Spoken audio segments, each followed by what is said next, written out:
Tech Sound Channel ပေါ်ပြပါရဲ့ဒီ video လေးမှာတော့အရန်ကိုမှစမ်းသစ်တဲ့ design ရှိတဲ့ website 3ခုအကြောင်းကို inspiration ရယူနိုင်မှုရန်အတွက်ဘိုးကနေပြီးတော့ပြပြပေးသွားမှာပဲဖြစ်ပါတယ်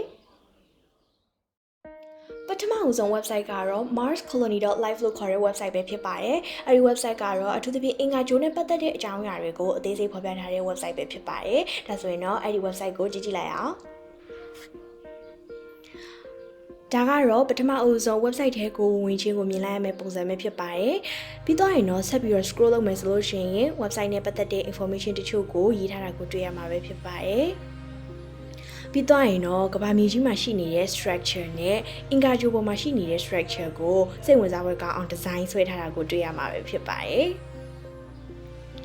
ပြီးတော့ရင်တော့ဒီနေရာလေးတွေမှာရှိနေတဲ့ပုံလေးတွေပေါ့နော်ဒီနေရာလေးတွေမှာတုံးထားတဲ့ပုံလေးတွေကတော့ scalable vector graphics လို့ခေါ်တဲ့ SVG image အမျိုးအစားကိုတုံးထားတာပဲဖြစ်ပါတယ်ဆက်ပြီးတော့ကြည့်မယ်ဆိုလို့ရှိရင်တော့ဒီအင်္ဂါဂျိုရဲ့ဘေးနားမှာရှိနေတဲ့ဥက္ကာခဲတွေရဲ့ information အကြောင်းကိုတော့hover effect သုံးပြီးတော့ဖော်ပြထားတာကိုတွေ့ရမှာပဲဖြစ်ပါတယ်ဆက်ပြီးတော့ကြည့်မယ်ဆိုရင်တော့အင်္ဂါဂျိုကို explore လုပ်ခဲ့တဲ့အာကာသယာဉ်ရဲ့အကြောင်းတွေပြီးသွားလို့ရှိရင် satellite တွေရဲ့အကြောင်းနဲ့တခြား information အကြောင်းကိုရေးပြထားတာကိုတွေ့ရမှာပဲဖြစ်ပါတယ်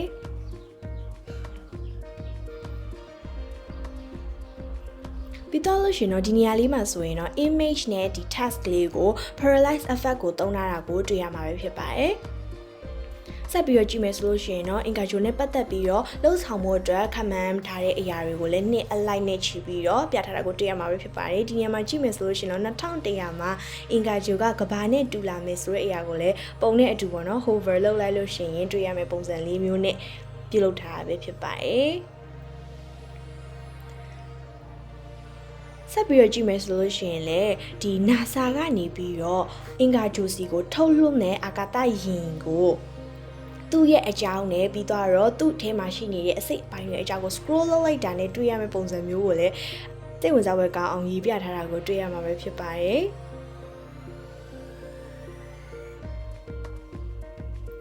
ပြီးတော့ရင်တော့website နဲ့ပတ်သက်တဲ့ information တချို့ကိုဆက်ပြီးတော့ရေးထားတာကိုတွေ့ရမှာပဲဖြစ်ပါတယ်ပြီးတော့ရင်တော့ footer ကိုရောက်သွားပါပြီဒုတိယ website ကတော့ Pioneer လို့ခေါ်တဲ့ website ပဲဖြစ်ပါတယ်။အဲဒီ website ကတော့ပြောင်းမှုရဲ့ site ပြိုးပုံအစင်စင်ပြောင်းမှုကို site ပြိုးတဲ့အခါမှာသိပ္ပံနည်းကျစမ်းသပ်ထားတဲ့အရာ site ပြိုးပုံကိုသိပ္ပံဆိုင်ရာ design ဆွဲထားတာကိုတွေ့ရမှာပဲဖြစ်ပါတယ်။ဒါကတော့ website ထဲကိုဝင်လိုက်ရင်ပထမအဦးဆုံးမြင်ရမယ့်ပုံစံပဲဖြစ်ပါတယ်။ဒီနေရာမှာထူးခြားတဲ့အရာတစ်ခုကတော့သူက mouse over effect ကိုသုံးလာတာပဲဖြစ်ပါတယ် mouse over effect ကဘာလဲဆိုရင်တော့ရိုးရိုးပုံမှန် website တွေမှာဆိုလို့ရှိရင် link ရှိနေတဲ့ text ကို hover လုပ်လိုက်မယ်ဆိုလို့ရှိရင်မြား icon လေးကနေပြီးတော့လက်ပုံစံ icon လေးကိုပြောင်းသွားသလိုမျိုးပဲဒီမှာကတော့ capitalize လုပ်ထားတဲ့ text တွေအပေါ်ကို hover လုပ်လိုက်မယ်ဆိုလို့ရှိရင်တော့ဒီလိုမျိုးပုံစံပြောင်းသွားတာပဲဖြစ်ပါတယ်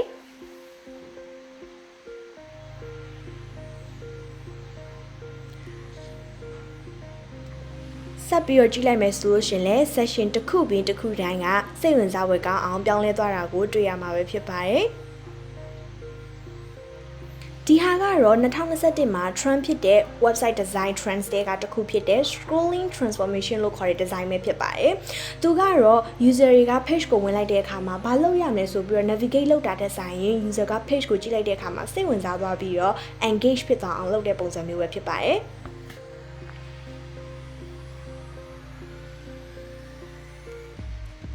session တချို့တွေမှာဆိုလို့ရှင်လေဒီနားလေးမှာလဲနေတဲ့အဝိုင်းလေးတွေကလည်း user ရဲ့ interest ကိုဆွဲဆောင်နေပြီးတော့သူတို့ကိုနှိပ်လိုက်မယ်ဆိုလို့ရှင်လေတခြား page တစ်ခုကိုရောက်သွားတဲ့ပုံစံလိုမျိုးပေါ့နော် session တစ်ခုလေးထွက်လာပြီးတော့ပြောင်းမှုကို condition အမျိုးမျိုးမှာ test လုပ်ထားတာကိုလည်းစိတ်ဝင်စားဖွယ် design ဆွဲထားတာကိုတွေ့ရမှာပဲဖြစ်ပါတယ်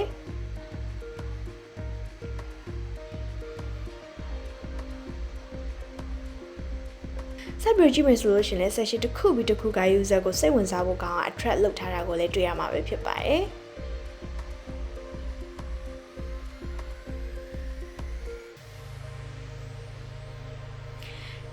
ဒီ session လေးမှာတော့ဒီနားမှာရှိတဲ့ပုံလေးကိုတော့ canvas element container ရဲ့မှာ javascript ကိုထည့်ထားပြီးတော့ graphic design ရေးဆွဲထားတာပဲဖြစ်ပါတယ်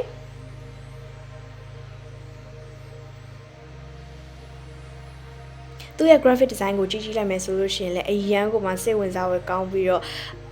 attractive ဖြစ်နေအောင်ဆွဲထားတာကိုတွေ့ရမှာပဲဖြစ်ပါတယ်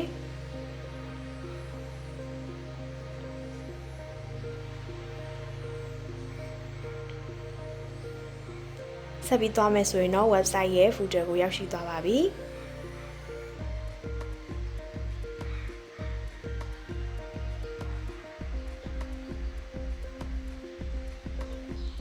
နောက်ဆုံး website ကတော့ Squad Easy လို့ခေါ်တဲ့ website ပဲဖြစ်ပါတယ်။အဲ့ဒီ website ကတော့ကိုယ့်ရဲ့ physical activities နဲ့ပတ်သက်တဲ့အရာတွေဥပမာအနေနဲ့ကိုယ်ဘယ်နှလမ်းသွားရဲဆိုတဲ့အရာပြီးသွားရင်ကိုပြေးတဲ့အကွာဝေးစတာတွေကို record လုပ်ပေးတဲ့ application တစ်ခုရဲ့ website ပဲဖြစ်ပါတယ်။ဒီ website လေးကလည်းအရန်ကိုမှစိတ်ဝင်စားဖို့ကောင်းတာမို့လို့အဲ့ website လေးကိုလည်းကြည့်လိုက်ရအောင်။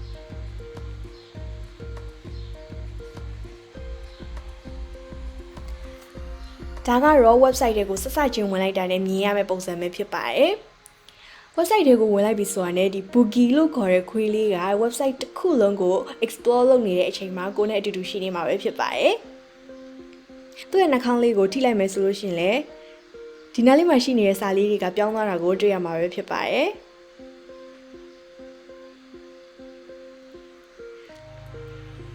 ဆက်ပြီးတော့ကြည့်မယ်ဆိုလို့ရှိရင် website နဲ့ပတ်သက်တဲ့ information တချို့ကိုရေးထားတာကိုပဲတွေ့ရမှာပဲဖြစ်ပါတယ်။ပြီးတော့လို့ရှိရင်တော့သူတို့ရဲ့ how does it work ဆိုတဲ့ session ရှိပါမယ်။အဲ့ session မှာလည်းတသက်ရရနဲ့လလပပရေးထားတာကိုတွေ့ရမှာပဲဖြစ်ပါတယ်။ဆက်ပြီးတော့ကြည့်မယ်ဆိုလို့ရှိရင်တော့ဒီ session မှာကတော့ parallax scrolling effect ကိုသုံးထားတာကိုတွေ့ရမှာပဲဖြစ်ပါတယ်။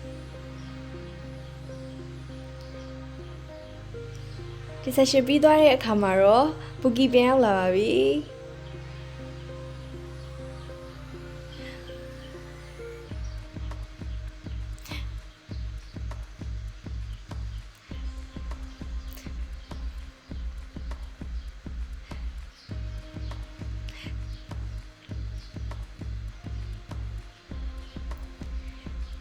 ဆက်ပြီးတော့တွားကြည့်မယ်ဆိုလို့ရှိရင်တော့ဒီနားလေးရဲ့ section မှာကတော့ CSS 3D transform methods ကိုအသုံးပြုထားတာပဲဖြစ်ပါတယ်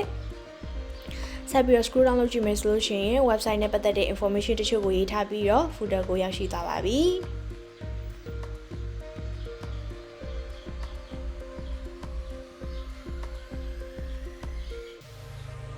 ဒီဗီဒီယိုလေးကိုဆုံးဖြတ်ပြီးလို့ကျေးဇူးတင်ပါတယ်ဒီဗီဒီယိုလေးကနေပြီးတော့သင်စရာတွေဗဟုသုတတွေနဲ့ web design inspiration ကိုရှာနေတဲ့သူတွေအတွက်အထောက်အကူဖြစ်စေနိုင်ပါတယ် design inspiration လာမကပဲနဲ့ website မှာအရေးကြီးတဲ့ elements တွေရဲ့ထားသို့ပုံကိုသိရှိချင်ရင်တော့ဒီပေါ်နားလေးမှာ share link လေးကနေပြီးတော့ဝင်ရောက်ကြည့်ရှုလို့ရပါတယ်